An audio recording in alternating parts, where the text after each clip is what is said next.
Cool. Hello, everybody. Hold on. Let me just put in our comment. Let me pin it. Boom.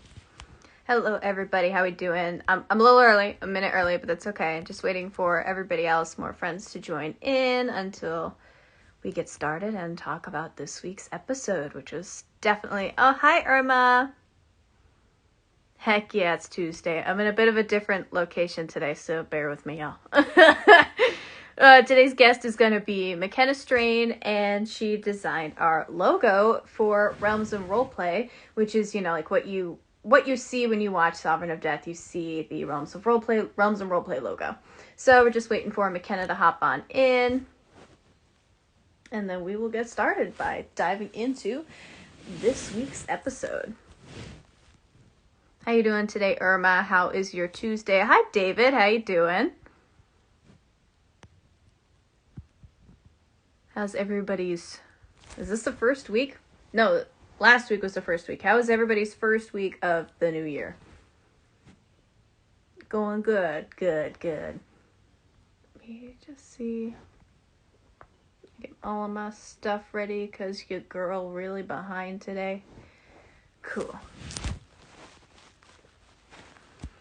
Oh my goodness, there's so much rain in LA. It was really hard to get to where I am right now. Just flooding and everything was so fun. And I just got my rotors done on my car. $700. And I wasn't worried about it because in upstate New York, there is, snow and stuff. So upstate New York merch. Got it for Christmas. So yeah, now my brand new rotors are dealing with all this rain. I'm good, Zelda. Are you waiting for your guest? Yes, our guest today is going to be McKenna. Excuse me, what? What do you mean, what? my rotors being $700? Well, I needed new rotors and new brake pads, so yeah. They were really, really rusty. And I got rent.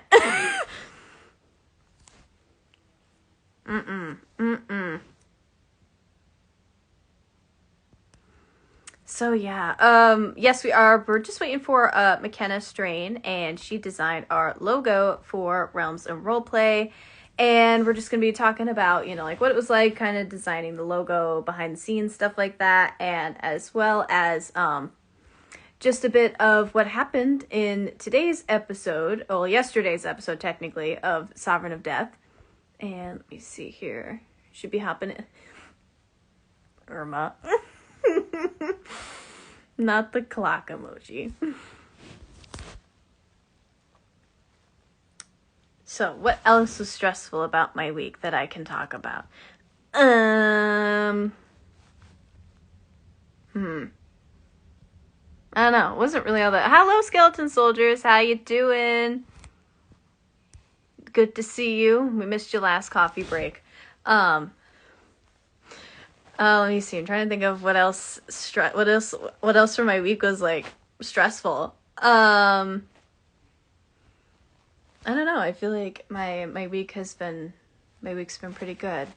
Other than my $700 rotors. Let me think. I bought the Skims dress. Irma, you're gonna love this. I bought the Skims dress, and I have to pick it up tomorrow. Ooh, this in the golden... Wait, is that today? I never keep on track with rewards or award season, so... Is that today? Is that happening right now? Oh, hello, McKenna. How you doing? Hold on, let me send you an invitation. Oh, I love that. Okay, there we go.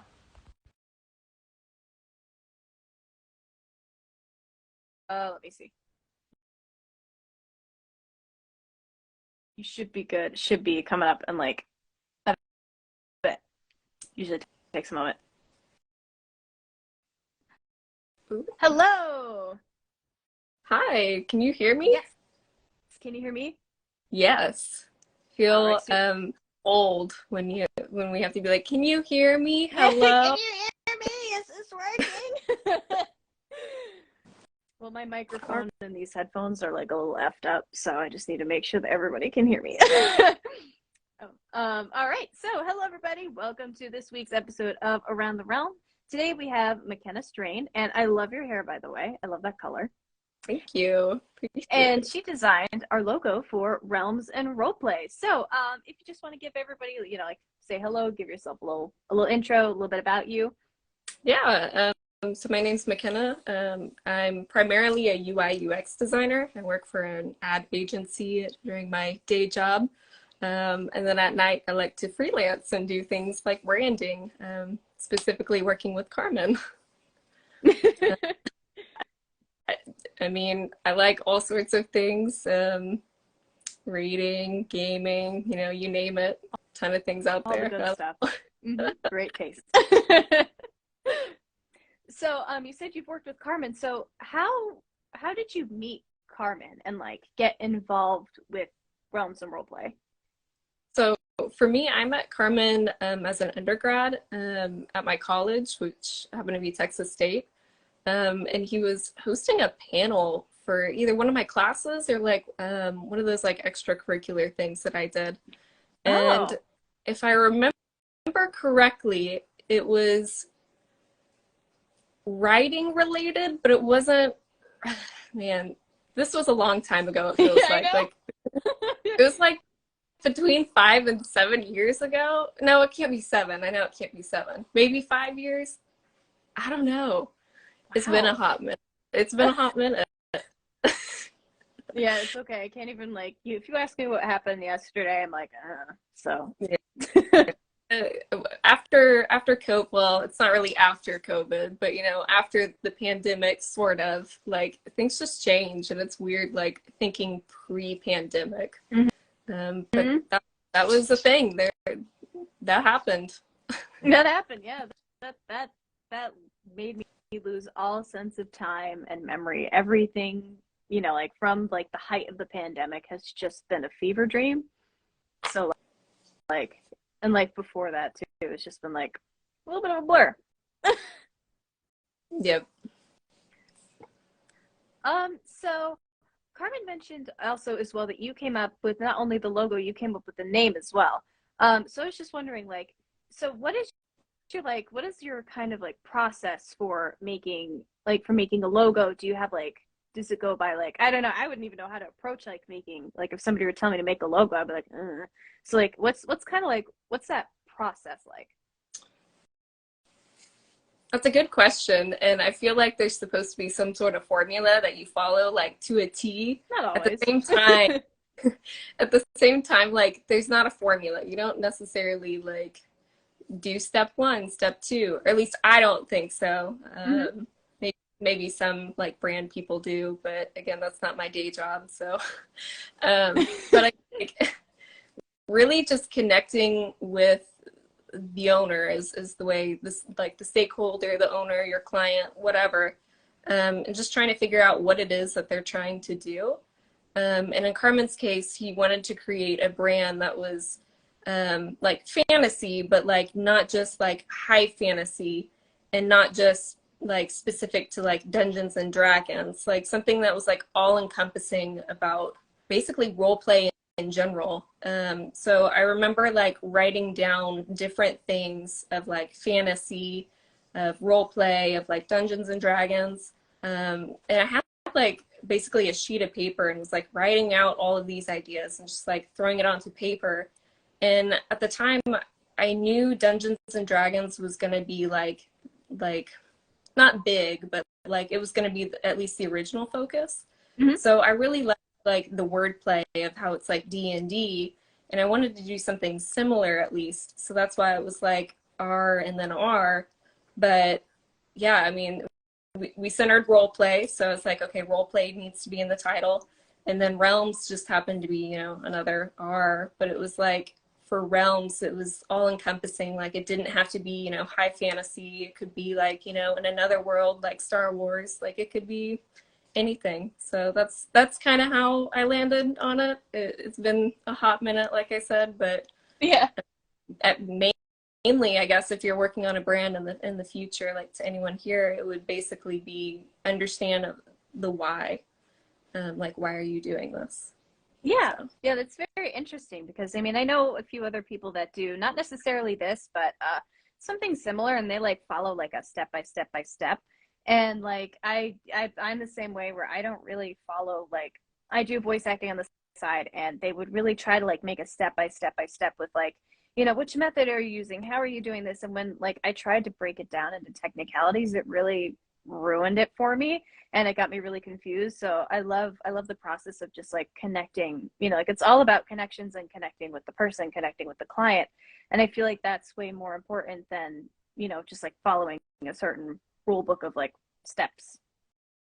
yeah, totally agree.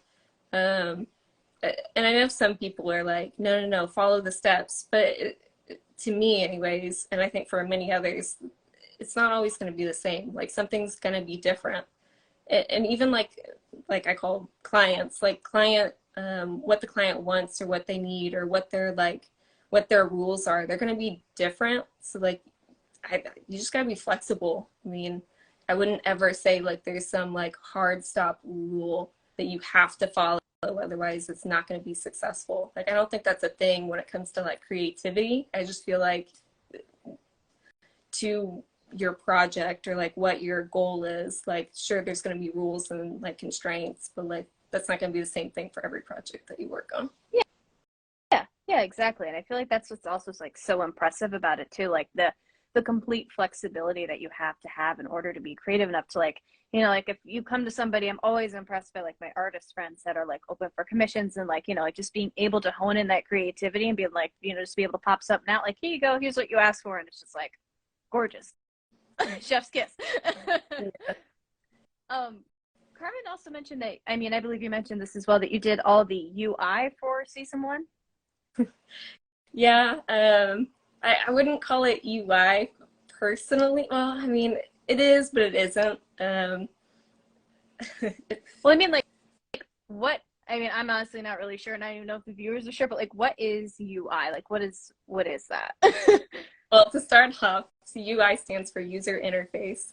Okay. So that's why I'm like kind of hesitant to say that this is the user interface because like for me, I don't know if there's other platforms, but like it's on YouTube. So like YouTube itself has like the play button and all that. That's what I consider user interface. So like the fact is like our screen is on YouTube, so the user, like the viewer, they can't really interact with it. So that was the reasoning behind why I wouldn't necessarily call it UI. Oh, okay. Yeah, but it is graphic design. I mean, basically you're trying to show the brand off, and then you're trying to show like basically everyone's like, what is it, the PFP, that might be the wrong acronym, but the people's like talking, and then Yeah. have space for like the board, I guess you'd call it, so you can see like the dice rolls and then actually see the characters, or at least that's the intention. Mm-hmm. But yeah, Yeah, I it's think if that amazing answers. seeing like. Yeah, yeah, no, it does. Yeah, Okay. because like I wasn't sure. I mean, I've talked to a lot of people that have worked on Realms and Roleplay. I've talked to our video editor Scott, and I just talked to Samantha, the artist that made all this. And it's just amazing knowing like what goes into like making a whole like actual D&D campaign, and it's amazing to see like what people do, and like just little things that you like never heard of or just don't really think about, because like when I'm watching, sometimes the players will ask questions about the appearance of the character, and I'm like, what do you mean, it's right there? But then I was like, oh yeah, that's right, this wasn't, like you can't see what I see. So I just always love learning about behind the scenes stuff. So for as far as D&D goes, have you played before? I have not. I've actually basically never played. I created a brand for essentially this, and I've never played before now. Really? Have you played any like tabletop games at all? Um, so for tabletop, do you mean like Catan, like actually like anything that's tabletop, or like specific like create your own character kind of games? I need any tabletop. Gotcha. I mean, I've played Catan, House Rules, within my own like home and friends. There's like a couple other board games, like Avalon, I guess, and like, you know, like Werewolf, that sort of thing. Wait, what is Um, Avalon? That name sounds so familiar. it's been a minute again, but that was the one, like I think it's like werewolves, but it's like King Arthur inspired. So it's like you're Oh, King I Arthur think they made or it. you're like Guinevere, I think. Um, but yeah, there's like I played those kind of games. But when it comes to D&D, the furthest I've gotten is like character creation, and then it was like trying to plan like dates, and then it fell through. It's Oh actually happened no. twice. Really? Oh my Yeah. goodness. It's been a long time for me. But I would talk to the players about, like some of the players about playing D&D, and D, and they would all say the same thing about like how a lot of people will want to do, like, you can play with some groups and they are like step by step by step, like you have to adhere by these rules, and then other people are just like, we're just here, we're having fun, and that's just what kind of sparked my memory about that again, of, like, out of everybody I've interviewed on the series of Around the Realm, I don't think anybody's, like, everybody is so like very much the same. And I guess that, like, creative minds and everything, but that's very interesting. Do you think you'd ever play? Definitely. I mean, I did try twice with two Yeah. different DMs to get games started with some friends, but yeah, it just never worked out with schedules. Yeah. Yeah, I know. Like, I mean, I've tried quite a few times, but again, I mean, it's a lot for my brain to handle. I was supposed to play Vampire the Masquerade, which is another tabletop game, and I read through the playbook of like 300 pages, and I was like, I don't know if I can do it. Sorry, my tiny brain can't handle that. So, Yeah, I mean, I can understand like being like a stickler for like rules, I guess, when it comes down to like this is how gameplay works. Like, don't break mhm. it, otherwise we're gonna have a hard time. At the same It's time, complete and like total chaos. yeah, but at the same time, like I like chaos. Like I like seeing things like kind of like not fit the mold, I guess, or not the expected. I don't know. Yeah, exactly. I mean, chaos is fun. Like, exactly, literally chaos. If I had to describe Sovereign of Death besides death in one word, it would be chaos. Yeah. They're all just, I remember this was Carmen was saying this was his first time being a D&D, and it was it was almost everybody's first time meeting each other. So it was so hectic and everything, but just because it was so chaotic, I feel like is what makes it so good, because it was, literally just like a bunch of people thrown into this, like, hi, you're just meeting these people, okay, so now you're doing this. And um so I guess this actually leads me to another question. So with graphic design, how did you kind of find that passion? How did you decide, like, like, how did you kind of like how did you come about it, I guess is a better word. Yeah.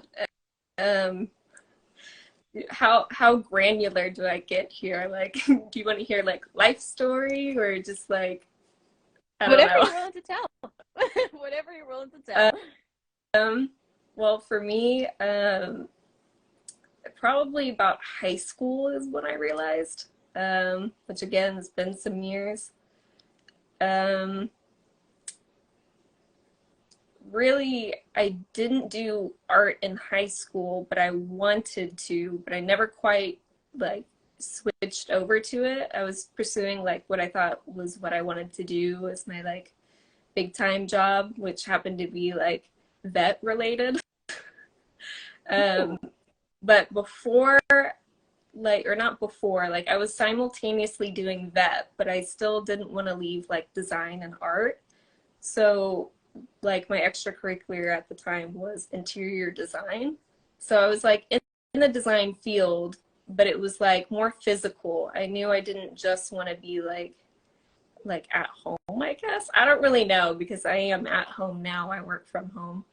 But like I did interior design. I worked at like an interior design company in high school as like an intern, and then I realized that it was not at all what I wanted to do. And I Hmm. don't know if it was just like that particular studio in itself and what they had me like working on as an intern or what it was. But when I went to college, like originally my major was gonna be interior design. And I had like heard from like one other person that it wasn't what they expected. So I was like on top of like not enjoying my studio experience, I had heard someone else say like they weren't enjoying their like major at the campus. Hmm. So I was like, okay, I need to talk to somebody. And I ended up talking to like, what's the word? Not a recruiter, that's the wrong word, but like one of the advisors, I guess, career advisors. So I was like, hey, like, I don't know what to do like here anymore because I don't want to be a vet anymore. And also, like, I don't want to be an interior designer. So I don't know what I'm doing. They were like, well, go back to basics. What do you like doing? I was like, well, I like doing art. I just didn't pursue it. And they were like, well, here's a major. And it happened to be communication design. So it was like basically art, but not like only art, studio art every day in and out. It was like actually like learning communication and like understanding brands and advertising. Hmm. And that's like how I am where I am now working in advertising is because that's what my major was. Oh, that's really, it's so funny how like, I met a lot of people, hi Larissa, that have gone through like different career paths. Like I was supposed to be going for criminal psychology and I got accepted to it, but then I was like, ooh, I don't know if I actually want to do that. I didn't think I was going to get in. So then I was like, okay, I'm just going to go work at Disney World for the rest of my life. And then I ended up here. But graphic design has actually been something of an interest of mine because, somehow I managed to get onto social media management. And I've always been, I've wanted to like hone in like being more savvy with design and stuff like that. But between voiceover lessons and your girl paying the bills, it's been a little bit like I don't want to go to school for this again because I can't really afford it. So like, what would your advice be per se to like, I don't want to like fully go into school for this, but I would love to like hone in my skills some more. And like kind of like I just when I make some things like some templates for other jobs as well, I just want to like hone in those skills a little bit more to be able to make something like more like pop and aesthetic. Well, that's a good question. I guess there's two different answers I would give, but before I do, I would say make the distinction of like, do you want to be doing like kind of like website work or like understanding like how things work and like basically working on a more informational basis, or do you want to be creating like more like art and like kind of like brand? Like I guess that's like the two separations is like business or like brand. So like how people perceive you versus like what it actually is. I don't really know how to really break that out too well, Yeah, but I feel like I'm probably leaning more towards like the brand, I guess, like I mean, what I pretty much want to do is like hone in my skills and like making better like templates and stuff for social media, making I mean, even like if I could look up my website because I don't want to like, you know, just making things pop some more, like I just look at other designs and like, wow, you have such a great mind with colors and everything that I didn't even think of and placements. I'm like, how do I hone in at least like making things like, I guess more so like the brand per se. yeah, no, that's a that helps. I will say like for me, I'm not so much on the brand side, I'm more on the business side, but Mm-hmm.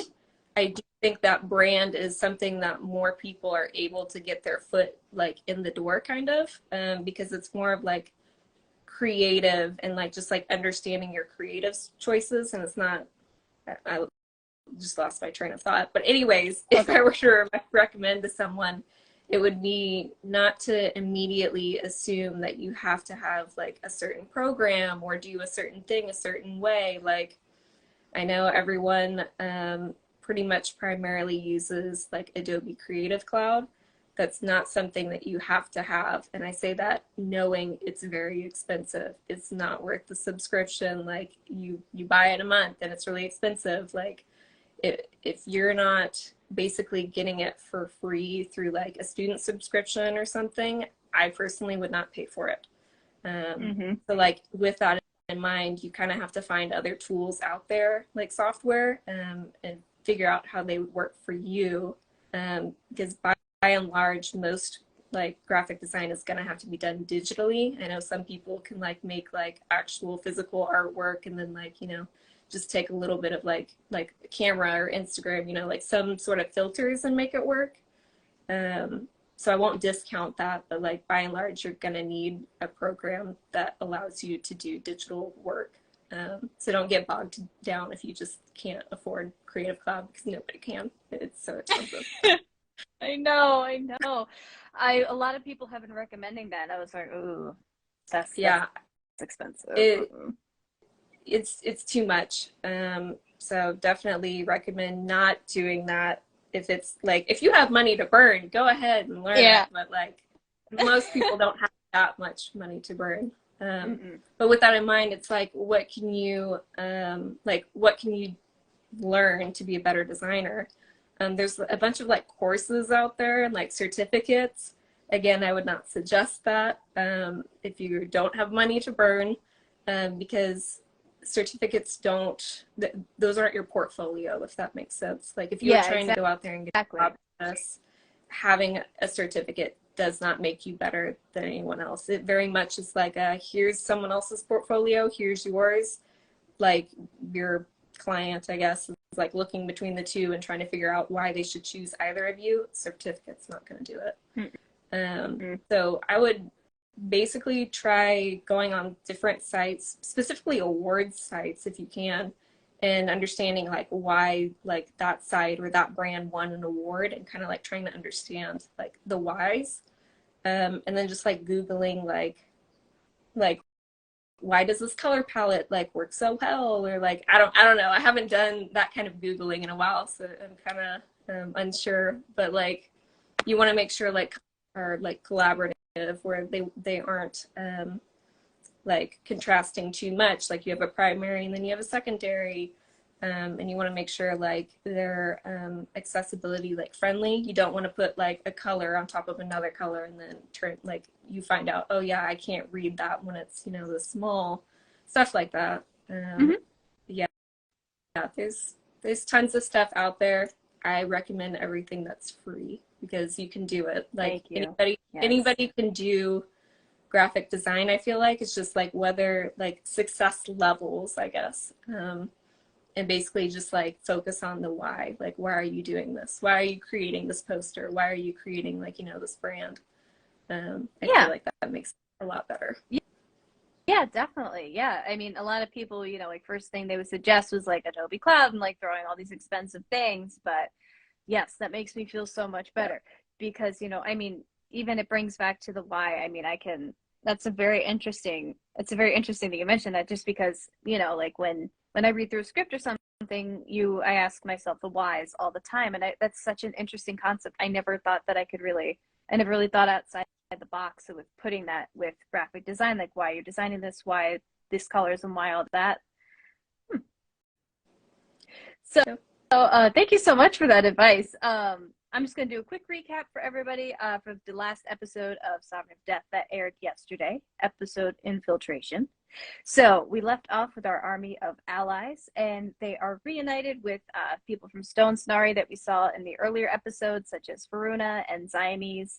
And we meet Antigone Owlfeather, who just gives us a little bit of a background, saying they were attempting to resurrect humans to restore balance, so with good intentions. But Churlish and a group partnered with this Sovereign of Death in order to do that, but with less good intentions. And pretty much the Deaths didn't want to resurrect humans, but not to restore balance or anything, just pretty much to have an army. So Matey's a little worried, being the literal last human, and the group runs into everybody else. We see Mithrica and Wynn's dad, I can never remember his name, and Orpheus. The group is all together, but they have to do a changeling check because there's another changeling around there that is not Wynn.